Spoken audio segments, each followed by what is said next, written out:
Hello everyone and welcome back to my channel. My name is Caitlin from Florals.com and I'm back with the MultiPhoto Monday gals.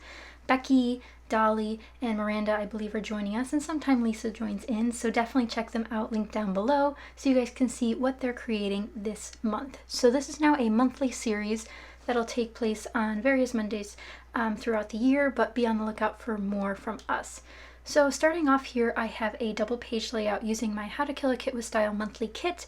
Now this kit had a lot of older supplies in it mixed in with some newer supplies, so you'll see me working with this sort of combined vintage but also sort of a little bit of grunge in there to give it sort of a fresh feel. I also have this Dear Lizzie paper that I've been dying to use. I don't remember, I think it's from the Daydreamer collection, it's super old, but I end up cutting out this sort of journaling spot that's on there, and I'm using that on half and half of my page so I could have some long journaling if I wanted. I'm not sure what the story will be on this page. This is one of the first times we went to DC, and this is one of my favorite times we ever went. And this is one of my favorite photos of us, is us in front of the Lincoln Memorial. And I really love the colors, my yellow shirt, his blue shirt, and then the blue sky on the other side. And then this blue paper works perfectly. And that background paper is from K & Company. And then these ones that I'm working with right now are from Jen Hadfield, one of her home lines. And they're absolutely beautiful. They remind me of architecture and detail like that. So I thought these were great to work with. One tip for you if you're doing a double page layout is if you have photos meeting in the middle, don't put mats on the middle section. So you'll see here that there's only a outline on the other three sides of the photos, not the middle side, so the left side in this case. I will do the same thing on my other photos. Since they're nudged up against something, I don't bother wasting the paper by, nudging it up against that side. So I do one flat side so I can save some paper, and it works out in the end. And then I also have this scrap, which is from that same paper, just on the back side. It's a darker sort of pattern of that black. It's got like a geometric pattern on it, I'd say. And I pull those in later on as well.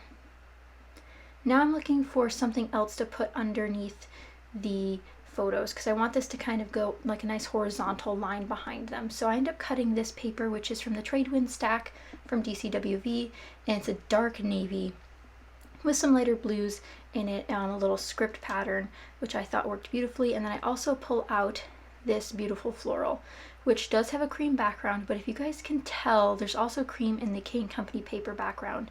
But the other paper, the Jen Hadfield paper, is very white, as well as these borders, or not these borders, these journaling spots are very white. So it kind of becomes a mix of cream and white, which I don't usually mind. Here they're kind of spread out a little bit, so it doesn't bother me as much. And I think the cream is definitely very, very cream instead of like a slight cream, so I think it doesn't bother me. And here I'm using some Jen Hadfield, having trouble saying that today, Jen Hadfield puffy stickers. I pull those out. I pull out one that says best day ever, a heart, and then a hello in gold, which I absolutely love. I do have some gold accents in that blue patterned floral paper from the Tradewinds collection. And then here I start going through like a crazy person through my stickers. I pull out a couple of these simple story stickers. I think it's just one that says All American. And then I go through my big stack of embellishments, which this is a huge bag. I pull out one little label that's like black with a white center. Don't know why, it just called to me that I need a little bit more black on this layout, and even though I have the navy, I think black would help balance out some things. And then I start layering my items. So when you're doing a double page layout, sometimes it's hard to line up items that are all the way across the page. And one tip I have for you is to lay down the main pieces that don't need anything lined up as much, and then sort of lay them on top of each other, which you'll see me do in a minute here, so I know that they are lined up properly. So you'll see me pick it up when I try to align these, because my T-square ruler is not long enough. So I decide that I need to pick them up sort of and slide them across so I can see where they fit. So now it's sort of a shortened distance, so I can use my T-square to see where those will line up across the page. Just make sure your 12 by 12s are lined up properly, or this will not work. And so I glue those down, and what ends up happening is having this awkward space beneath my Lincoln photo here that I'm working with. So I end up trying to fill that in, which works out in the end. It's just nothing that I anticipated in the beginning, so that's something I have to edit later on. So here I have that other journaling spot in the top left, which has a little doodle border on it, which I like as well. I think it adds sort of a fun whimsy to it. Then I also have this sort of trapped space right where I put that label to the left of it, upwards towards the photos. There's this weird gap there and I want to fill that in. So I start digging. I dump out all the embellishments and start digging. I end up pulling out this black piece that said this is my favorite in gold foil, and that's from Studio Calico. And I'm pulling out these Tim Holtz chipboard phrases, which I absolutely adore. So that helps me build out something there beneath Lincoln on the left hand side. And to get a touch more of gold, I use this really thin washi tape with white polka dots on it, which is from Recollections, and put that on the edges to kind of really keep it all confined together. And then I move on to some other types of embellishments. I have these clips that I pull out, some wood veneer I look at, some cork. I do pull out this gold paper clip, which I think goes well with the title. And the title I will finish off with these black alphabet stickers from the Paper Studio. It's simply going to say Hello Lincoln, but first I'm going to finish these clusters. So what I end up doing is adding some black washi tape up here to this photo cluster, as well as underneath this sticker cluster that I'm about to make. That way I have a little bit of that dark balance on the top and the bottom of this layout. And although I do use D-ring albums, it doesn't bother me that the pages will be spaced out a bit, especially since the photos aren't actually spanning 2 pages, it's just separate photos on 2 pages, so nothing's going to get cut in half too badly, so that's good. So here I'm going to put the Hello Lincoln down. These do have to be glued down with liquid adhesive. These are not the best letter stickers for sticking, but it does work out in the end. I even grab a tiny bit more of that black washi tape to make sure that that cluster is fully out and it doesn't get too caught up in the awkward spacing.